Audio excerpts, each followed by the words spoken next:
France Morocco ম্যাচে penalty kick নেওয়ার আগে কিলিয়ান এমবাপ্পেকে ৩ মিনিট ১২ সেকেন্ড অপেক্ষা করার কারণ আর্জেন্টাইন রেফারি ফাকুন্দো তেল্লো, যে শট আবার মিস করেন এমবাপ্পে।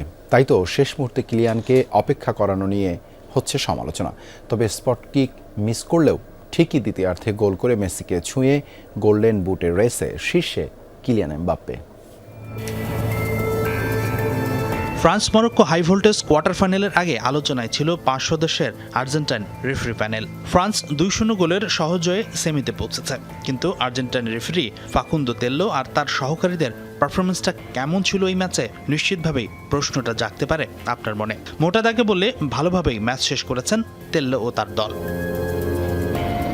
তবে একটি ঘটনা ম্যাচ শেষে জন্ম দিয়েছে প্রশ্নের। ম্যাচের ২৫ মিনিটে নিজেদের ডি বক্সে এমবাপ্পের গতির কাছে পরাস্ত হয়ে তাকে ফাউল করেন মরক্কোর ডিফেন্ডার মাজরাউই।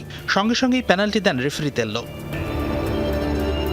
কিন্তু কিলিয়ান এমবাপ্পে যখন পেনাল্টি কিক নিতে প্রস্তুত, তখনই শুরু বিতর্কের। কিক নিতে এমবাপ্পেকে অপেক্ষা করতে বলেন এই আর্জেন্টাইন। স্পট কিক নেবার আগে ৩ মিনিট ১২ সেকেন্ড অপেক্ষা করতে হয় কিলিয়ানকে।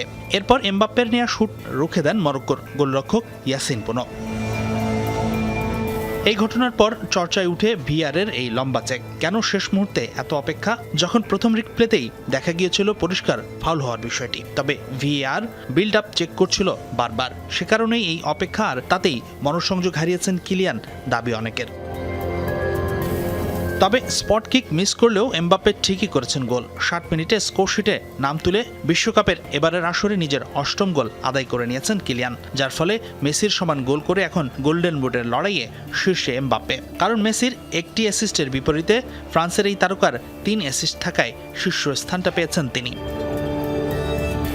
এদিকে বিশ্বকাপে এটি এমবাপ্পের ২০তম গোল। মেসির করা ২১ গোল থেকে মাত্র ১ গোল দূরে এখন এই ফরাসি। তবে পেনাল্টিটা মিস না করলে মেসিকে ছুঁয়ে ফেলতে পারতেন এই ম্যাচেই। কিন্তু মেসির চেয়ে এক জায়গায় এগিয়ে এই স্ট্রাইকার, কারণ ২০ ম্যাচেই ২০ গোল করে ফেলেছেন এমবাপ্পে, আর মেসি ২০ গোল করতে খেলেছিলেন ৩০ ম্যাচ।